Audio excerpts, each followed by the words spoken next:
So what's going on? So it's been 3 years since Prince's death, and I'm not gonna even lie. I always felt Prince was murdered. Um, the masters, the manipulation of the business, the whole nine. You notice that them DAs is like, well, we're gonna close the case, and that's the end of that. Prince got murdered just like Michael Jackson, just like Whitney Houston. I've always said that. Um, Prince was an art, like I've said before. Again, I liked him a great deal more when I was in more of my early years of life, but I always said he was one of the greatest live performers ever, and he definitely left a lasting impact on music worldwide. Um, you have to respect a black artist, and I'm going to say this because it doesn't get said near enough. He was a black man who made sure that he fought for his creative control as a kid. He fought, period. He was a black man who had an idea of how he wanted things to be, you know and he was in a very racist industry that always didn't, they the color, because the color of your skin, as far as how the music you play, he made a point of saying how he felt, and he made a point of saying what belongs to him.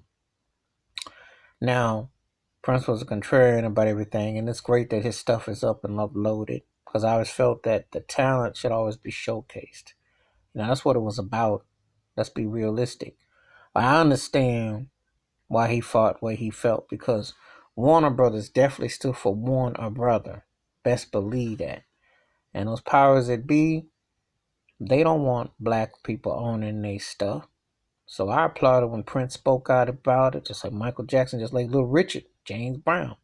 And you notice how they kill off black careers. Rick James spoke out about it too. They kill you off when you're black and you speak about the business. Bobby Womack did, Barry White did. I can go on. That's why Aretha Franklin had her stuff. Curtis Mayfield, because you get your stuff, and they want to whitewash it. So I applauded what Prince was talking about, because it all ties in. It's like you create this, but they want to water it down, take it somewhere else where it doesn't belong, and sugarcoat it. But you fought. This was in your DNA. This is your God-given talent. So it should always be respected. Something that should be harvested because it's your creation. And you sign into the business, yes, and you understand it's commerce and business and stuff, but there comes a point in time, get your masters back, have your say over what you are about. That's what Prince was trying to come up with it. So I definitely believe that they iced him out because it's a bigger payday to make money in these racist companies. It's a sad, sorry state of affairs that's what it comes to. And he was a guy that right now I didn't always like everything, and I'll be the first to tell you because I ain't gonna contradict about it. I mean, when it came to Prince's records and stuff, I stopped pretty much after '88, but I always kept an eye on what he was doing, and I always gave it to him as a live performer. I will tell you that.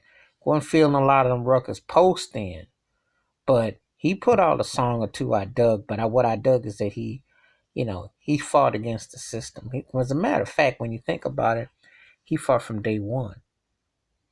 Because the brother was like, I gotta, not only do I need to put my name on it, but I always have to also, they're gonna fight me tooth and nail no matter what I do.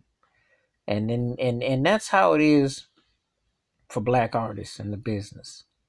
And I make sure I put an emphasis that Prince was a black artist, because a lot of times that doesn't get said near enough. The rights that you have to fight for your creativity to play any style of music that you want to play. Let's keep that 100%, because this pigeonholed you as a black artist. They think everybody now got an MPC player and can do auto tune and sound like the Migos. And I'm gonna tell you straight up, that garbage is not music. Okay, they sell some records, but they're like a gimmick act. Okay, what Prince did, he actually played music. She had to put words in music. Now, I give Migos credit for making money. I can respect anybody's hustle.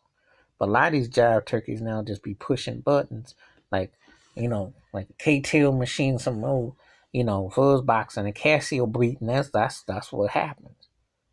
But this cat took the time to play guitar, bass, drums, piano, and his vocals and songwriting, arrangement, composition. You learn how to make changes, scales. You learn chords. You learn, you know, went to school where you learn when you came out creative.